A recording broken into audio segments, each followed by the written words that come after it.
한 70대 어르신은 퇴직 후 활동량이 줄어들면서 주로 앉아 있거나 누워 있는 시간이 많아졌습니다. 처음에는 편안하다고 느꼈지만 시간이 지나면서 다리 근육이 약해지고 작은 움직임에도 숨이 차는 증상이 나타났습니다.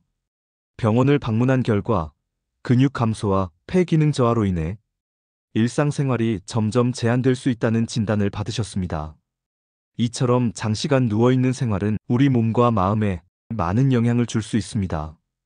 오늘은 왜 누워있는 생활이 위험한지, 그리고 이를 예방하기 위해 어떻게 해야 하는지 함께 알아보겠습니다. 누워있는 시간이 길어지면 근육이 가장 먼저 약해집니다.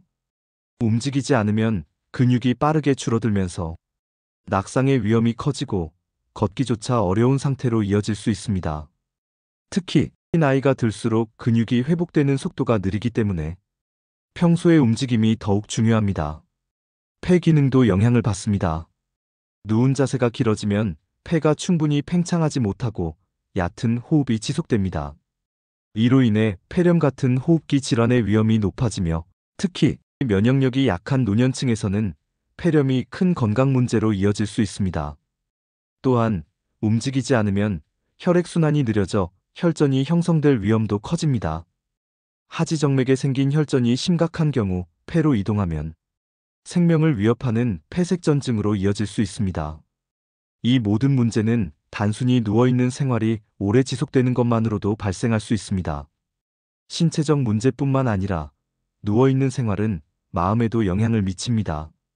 외부 활동이 줄어들고 사람들과의 교류가 제한되면서 우울감과 무기력함이 나타날 가능성이 높습니다. 사회적 고립은 삶의 의욕을 떨어뜨리고 장기적으로 정서적 건강을 악화시킬 수 있습니다. 평소의 생활에서 누워있는 시간을 줄이고 활동량을 늘리는 것이 가장 중요합니다.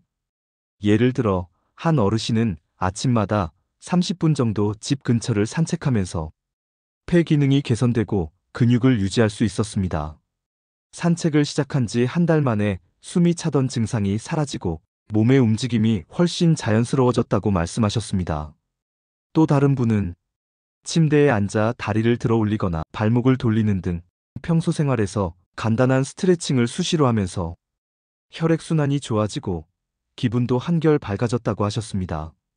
병원에 입원을 하였거나 몸을 움직이기 어려운 경우라도 자세를 자주 바꾸고 깊게 숨을 들이마시고 내쉬는 심호흡 운동을 매일매일 꾸준히 해보세요.